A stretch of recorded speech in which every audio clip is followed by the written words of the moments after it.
We are living in a volatile political environment. You could put half of Trump supporters into what I call the basket of deplorable. Come on, man. If the Trump administration approves a vaccine before or after the election, should Americans take it, and would you take it? If the public health professionals, if Dr. Fauci, if the doctors tell us that we should take it, I'll be the first in line to take it. Absolutely. But if Donald Trump tells us that we should take it, I'm not taking it. Come on, man. And if you have a problem figuring out whether you're for me or Trump, then you ain't black. It was a debate. You know, it's been too long. It's not by choice, though. You know, those YouTube content strikes are a little demoralizing. You know, especially when I'm getting content strikes for content I posted a year ago. No, and thank God for Rumble. At least there, I can scream into the ether without fear of penalization. So what did I miss these last 5 to 6 weeks? You know, the military-industrial complex is gearing up for war against China. That was happening. It's still happening. Banks were collapsing.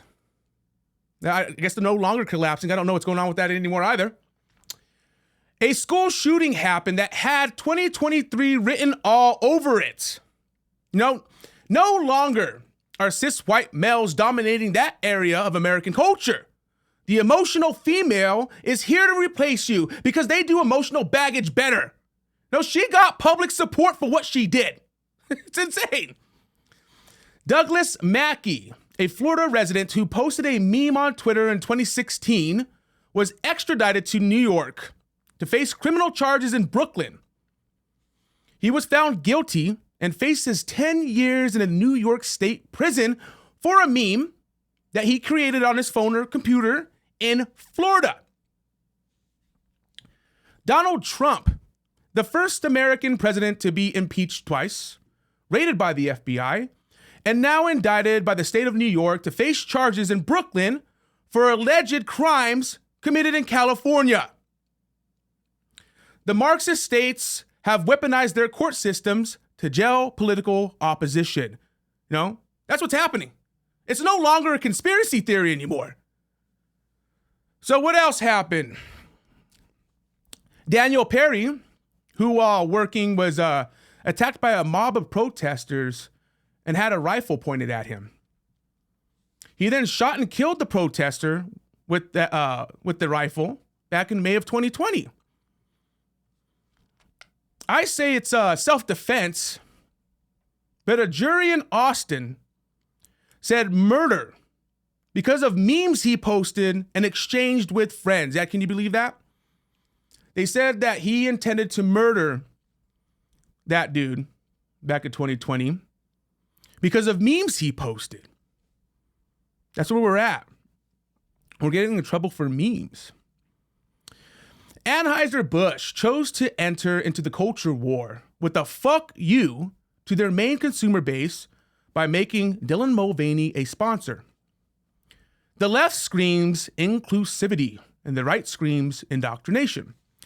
I say, a person whose TikTok account's sole purpose is marketing to young kids that transitioning is normal and okay shouldn't be a sponsor or making ads for Bud Light. That's reasonable, right? Another shooting, this time in Allen, Texas, that also has 2023 written all over it, happened a couple weeks ago. No, and I don't know if this is a psyop or just a person who is very confused. But the mainstream media released photos with no face to connect to the shooter, just a body pic, that show he had a swastika and an SS tattooed on his body. The shooter was of Hispanic descent. So I'm finding it very hard to believe that he was Hitler's #1 fan. It's insane, man. So let's talk about what we will be talking about today. AOC was on MSNBC saying Tucker Carlson and Fox should be charged with incitement to violence. Well, she didn't say, but she was insinuating it. even though that's what MSNBC and other leftist media outlets do constantly, you know. We will also be talking about Fox News and the huge mistake they made by parting ways with Tucker Carlson, their #1 show. We have another edition of Marxism Wants You. And no surprise to anyone, but our president is a Marxist, and most of our teachers believe in some sort of Marxist teaching, even if they say socialism is not the same as Marxism. They're lying. And we will end today's show with Down syndrome Barbie. Yes, that's the real thing, and we'll get to that at the end of the show, so make sure to stay all the way through. But anyways, welcome everyone to another episode of the Deplorable Talk Show. You are here with Mr. Deplorable himself, Israel Perez. So this is a show where I give you my unfiltered opinion on politics and culture. No, I know nothing about the things I choose to talk about, but this is America, where opinions are just like assholes. Everyone has one. So I just choose to record mine and spread it on the internet. So let's talk about AOC, huh? The left's hypocrisy never ceases to amaze me. It is almost like they are doing it on purpose. It's kind of like a gaslighting technique that they have perfected. And it is, man. It's just like, it's odd. In 2016, they yelled at the top of their lungs that Donald Trump would start World War III. It is now them who is doing exactly what they said Trump would do. They said in 2016, 2017, and 2018 that Trump was colluding with Russia, that Trump was a Russian puppet. It is now Biden who has ties to an adversary, and it is Biden's ties to China that make us vulnerable to foreign interference. Everything they tried to accuse Trump's presidency of. You've seen the pattern here? So, once again, AOC is putting the foot in the mouth of the Democrats by making this statement on MSNBC. And do you think media organizations or social media platforms should be accountable for the role for being platforms for incitement? I believe that when it comes to broadcast television, like Fox News, these are subject to federal law, federal regulation in terms of what's allowed on air and what isn't. And when you look at what Tucker Carlson and some of these other folks on Fox do, it is very, very clearly incitement of violence. Very clearly incitement of violence. And that is the line that I think we have to be willing to contend with. Really? Okay, let's play that game. Fox News is a news broadcasting organization. As a news organization, they are allowed to have opinions. They are allowed to broadcast op-eds, just like a newspaper is allowed to print op-eds. Just because Tucker's opinion on his show frightens or offends you does not imply you can charge him criminally. The First Amendment still exists. So I don't know of any time that Tucker has called for violence on his show, because if he did, Democrats, when they controlled the House, would have lynched him and Fox News. But I do know of several times Democrats like AOC have called for violence, and they should be charged federally for incitement of violence, because that's what AOC suggested, right?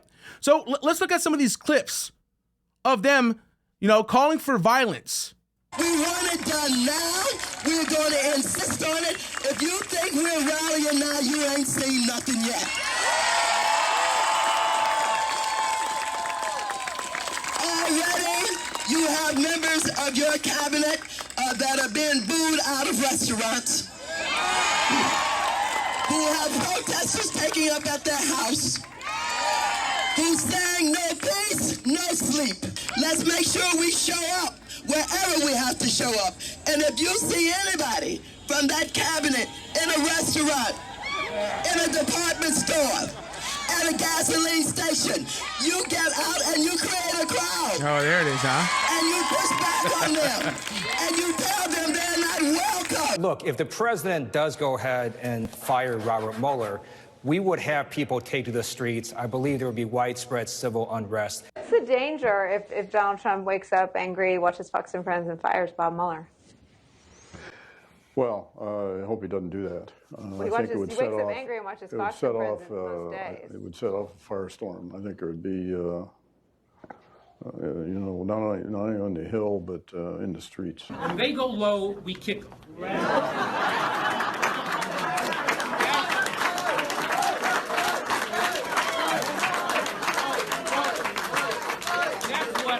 That's what this new Democratic Party is about. We'll also fight him and challenge him in every way that we can, in the Congress, in the courts, and in the streets and protest. Even in states where Donald Trump won big, that it does you any good running away from Donald Trump. I think you need to go back and punch him in the face. If you want your freedom, if you want to end if you want to end the shutdown, then tell your president to make some damn tests and to support some state governments. This is outrageous. So if you want to make sure that we reopen the economy, why don't you turn around, march on over to 1600 Pennsylvania Avenue and protest this president who's not supporting our governors and making sure that we get the tests, the medical equipment, the hospital funding, and the state and local funding so that we can all get on with our lives. So that's what I got to say about that. The left calls for violence all the fucking time. Now, some of those clips might be a little petty, but petty is the game Democrats play.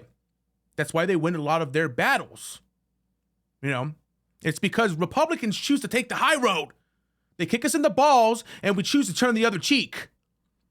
Now, and what else I find funny is that AOC on MSNBC basically said Fox News is a platform that promotes incitement to violence, while being on a news broadcast organization that has done exactly what she is accusing Fox News of doing. CNN, MSNBC, TMZ, anything that has its hands in the donkey's ass, news broadcasters, entertainment, pop culture, and cinema has done exactly what AOC is saying Fox News and everyone who works for them should be federally charged for. I just don't even know why there aren't uprisings all over the country, and maybe there will be.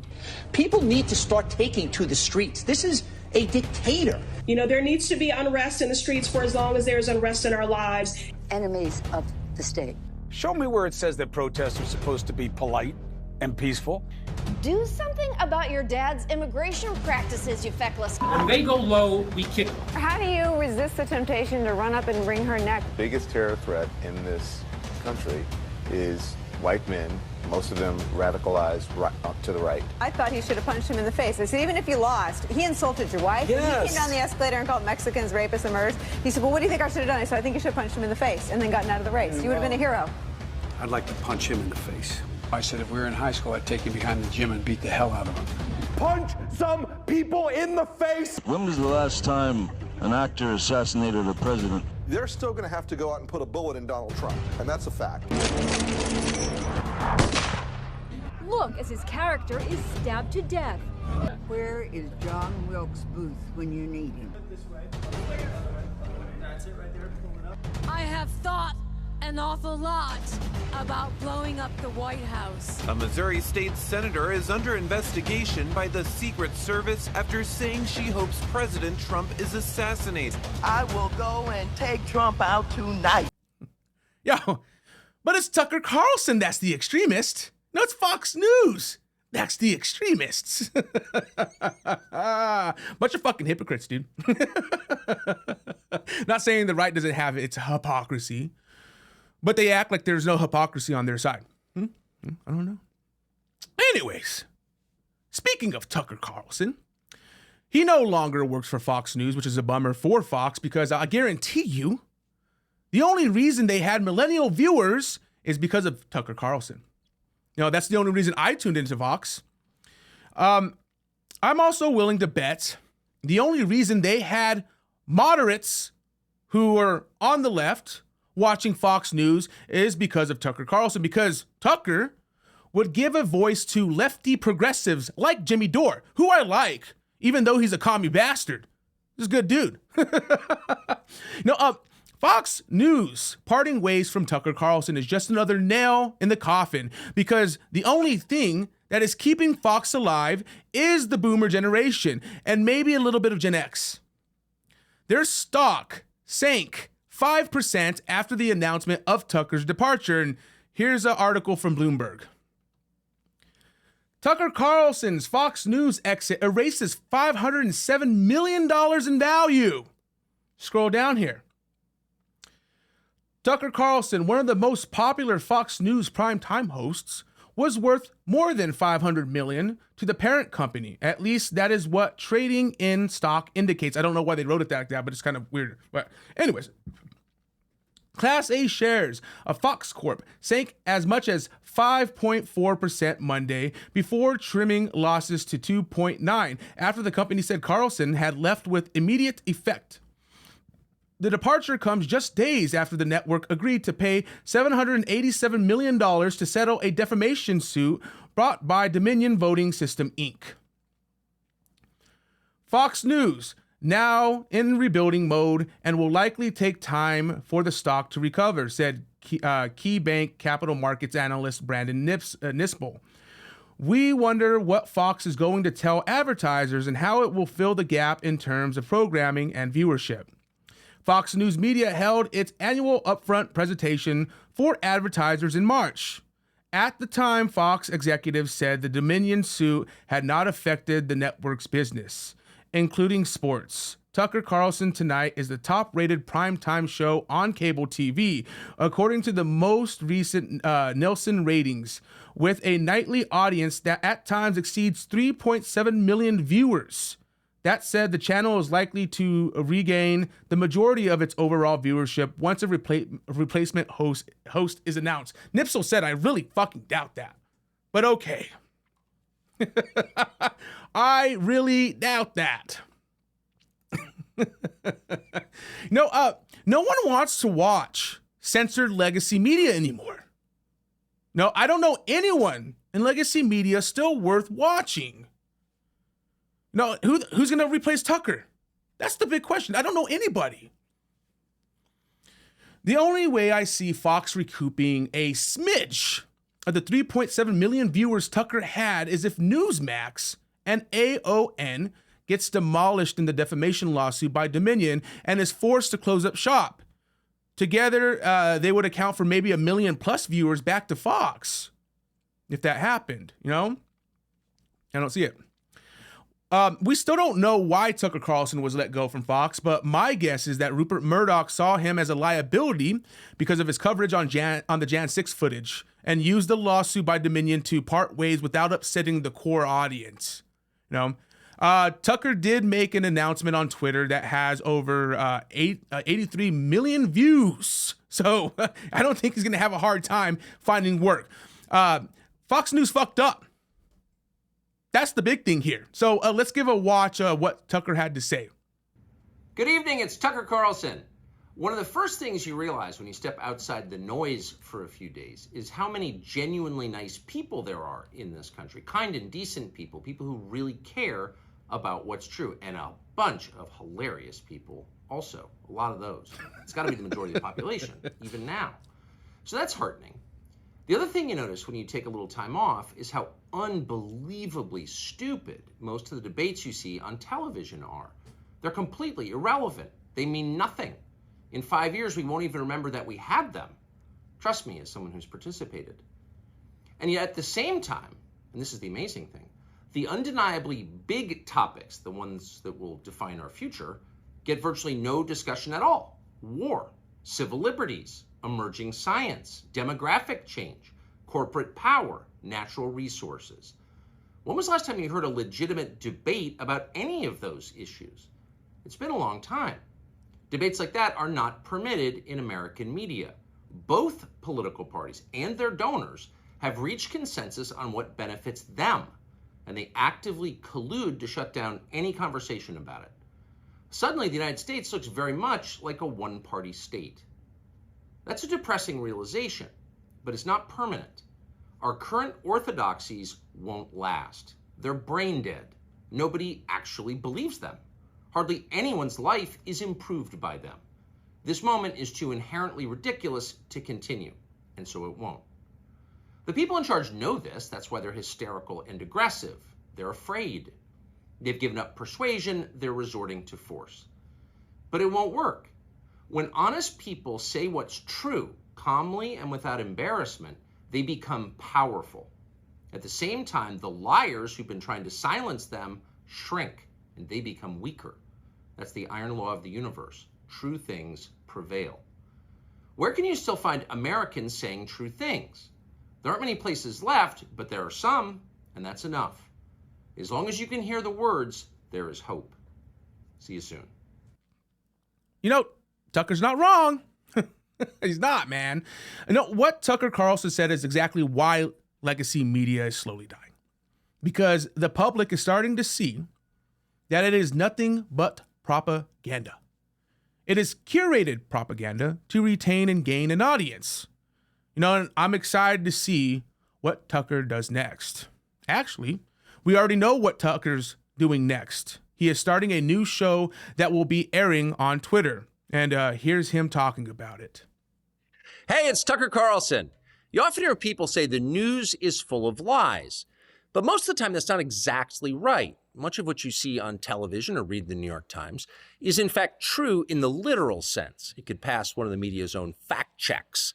Lawyers would be willing to sign off on it. In fact, they may have. But that doesn't make it true. It's not true. At the most basic level, the news you consume is a lie of the stealthiest and most insidious kind. Facts have been withheld on purpose, along with proportion and perspective.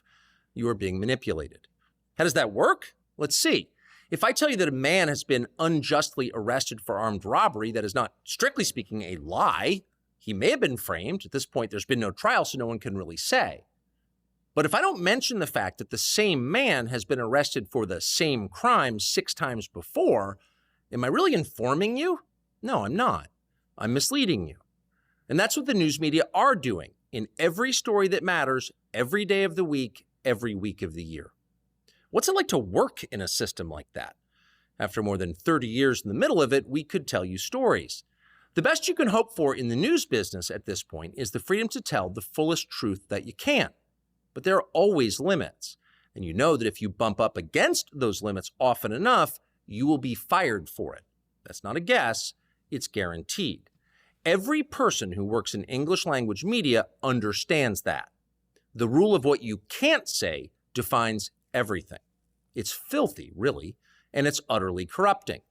You can't have a free society if people aren't allowed to say what they think is true. Speech is the fundamental prerequisite for democracy.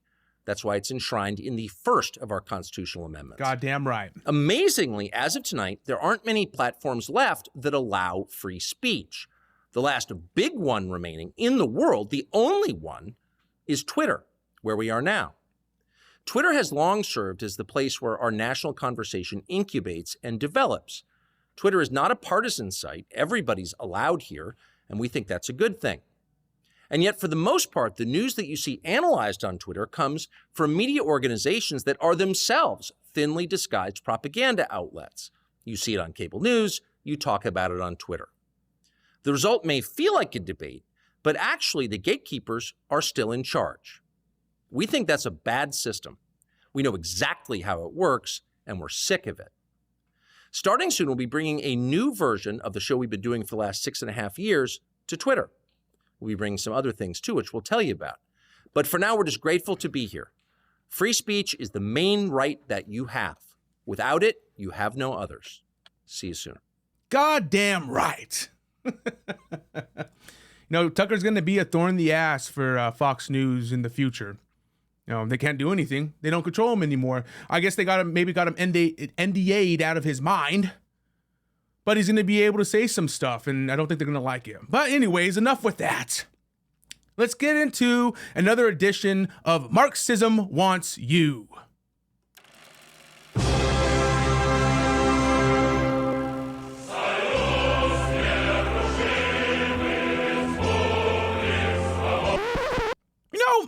If you're like me, you're starting to notice that our socialist counterparts seem to be stepping closer and closer to Marxism.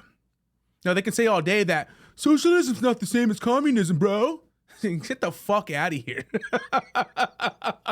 Socialism is just the stepping stones to communism, period. And Joe Biden made my head spin the other day when he said this. Rebecca put a teacher's creed into words when she said, "There's no such thing as someone else's child." no such thing as someone else's child. Our nation's children are all our children. Now, before anyone comes in and says, you're taking that out of context, he was praising a teacher who won an award for the National and State Teacher of the Year. He was quoting a statement she made that he agreed with, that there is no such thing as someone else's child. And then he put his own spin on it, which was, there is no such thing as someone else's child. No such thing as someone else's child. Our nation's children are all our children. You want to know who else thought that way? Karl Marx. The education of all children from the moment that they can get along without a mother's care shall be in state institutions. Karl Marx believed that the family unit is a product of the bourgeoisie and must be eliminated. Your kids belong to the state, not to you. Karl Marx's ideology of the state controlling your kids paved the way for Mao Zedong to introduce the indoctrination of youth by creating the National Youth Organization, also known as the Red Guards.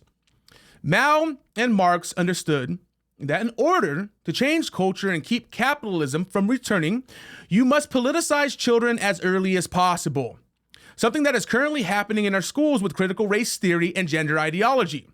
Everything that Biden and the Democratic Party believes and will continue to do if he wins the presidency again in 2024. And he just announced he's running for president again on Twitter. So let's give that a watch.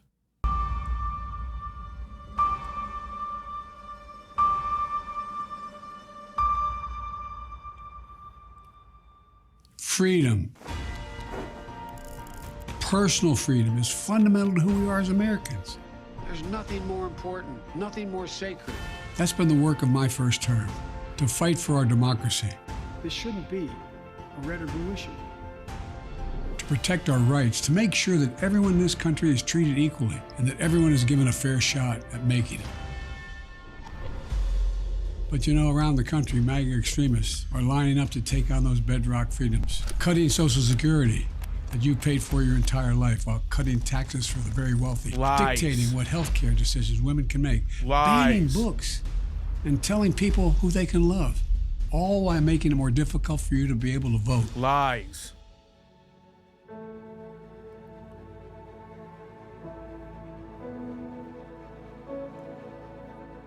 When I ran for president 4 years ago, I said we're in a battle for the soul of America, and we still are. The question we're facing is whether in the years ahead we have more freedom or less freedom, more rights or fewer. I know what I want the answer to be, and I think you do too. This is not a time to be complacent. That's why I'm running for re-election, because I know America. I know we're good and decent people. I know we're still a country that believes in honesty and respect and treating each other with dignity. That we're a nation where we give hate no safe harbor. We believe that everyone is equal, that everyone should be given a fair shot to succeed in this country. Thank you for choosing us. Every generation of Americans has faced a moment when they have to defend democracy. Stand up for our personal freedom. Stand up for the right to vote and our civil rights.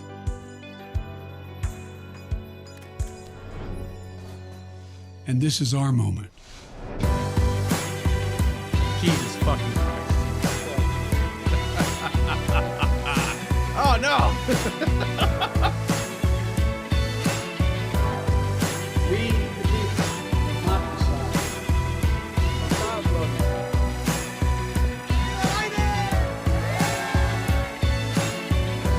So if you're with me, go to joebiden.com and sign up. Let's finish this job. I know we can, because this is the United States of America. There's nothing, simply nothing we cannot do if we do it together.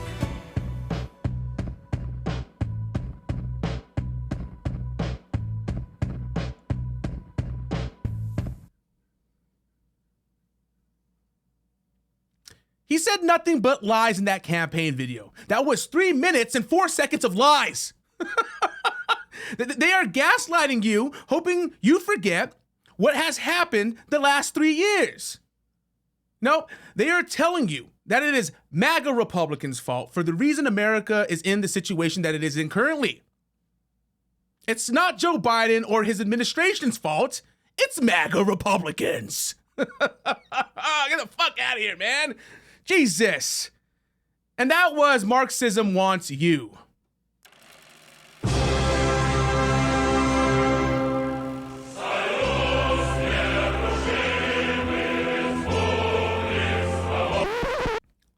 All right, let's get to our last segment before the show ends, huh? So, in the interest of inclusivity, Mattel, the maker of the popular toy Barbie, released a new line of the popular doll the other day. It is called Down Syndrome Barbie. And no, that's not a joke. This is very real. And here's a clip. The world's first Barbie with Down syndrome will give children the opportunity to play with more inclusive dolls. This doll is breaking barriers by creating the first fashion doll with Down syndrome, allowing more children to project their future through fashion doll play and imagine what is possible. Mattel, Barbie's parent company, announced the new figures will soon be hitting store shelves. The company took extra care to ensure they were properly representing the Down syndrome community. We brought the doll with Down syndrome to life in close partnership with the National Down Syndrome Society. Through this collaboration, we were able to ensure the doll and all the design elements and details were an accurate representation of a person with Down syndrome. The 64-year-old doll brand says it consulted with medical professionals to get details, like the doll's frame, more accurately. Barbie with Down syndrome is shorter in height and has a longer torso than the rest of the Barbie lineup. Even the doll's jewelry has special meaning. 3 chevrons on Barbie's necklace is a symbol known as the lucky few. It represents the 21st chromosome, which is the genetic marker of a person with Down syndrome. And we're dedicated to combating social stigma and enabling all children to see themselves in Barbie, as well as have a Barbie that reflects the world around them. No, I hold my tongue there, man. I almost feel bad making fun of it, but not everything needs representation, you know? Less than 1% of the population has Down syndrome. And I'm sorry to say it, it's not a normal thing. And this push to normalize everything is getting out of control. The mind virus of inclusivity, as innocent as Down syndrome Barbie is going to take us down a road where pedophilia is just a normal thing and we need to be accepting of it. Oh, wait, that's right. It's already happening. Folks, my name is Miranda. I use she, her pronouns, and I'm a licensed professional counselor and sex therapist in Erie, Pennsylvania. And today I want to talk about minor attracted persons. And I want to talk about minor attracted persons because they are probably the most vilified population of folks in our culture. The fuck out of here. Most folks are making incorrect assumptions about them without actually knowing much about them. And those assumptions create harm for an already marginalized population. You may have noticed that I'm using the term minor attracted persons, sometimes abbreviated to MAPS, instead of the more commonly used term pedophile. Which they should be called. called. And I'm doing this because the term pedophile has moved from being a diagnostic label to being a judgmental, hurtful insult. You should that judge we people hurl at people that like in order to harm children. them or I'm sorry. I also prefer person-first language that recognizes that any label we might apply to a person is only part of who they are and doesn't represent everything that they are. We are all people first with many different facets or parts of ourselves, and this includes folks who are attracted to minors. I use the term minor attracted person or MAP in the title and throughout the book for multiple reasons. First of all, because I think it's important to use terminology for groups that members of that group want others to use for them. And MAP advocacy groups like Before You Act have advocated for use of the term MAP. They've advocated for it primarily because it's less stigmatizing than other terms like pedophile. A lot of people, when they hear the term pedophile, they automatically assume that it means a sex offender. And that isn't true, and it leads to a lot of misconceptions about attractions toward minors. I've definitely heard the idea that you brought up, though, that the use of the term minor attracted person suggests that it's okay to be attracted to children. But using a term that communicates who someone is attracted to doesn't indicate anything about the morality of that attraction.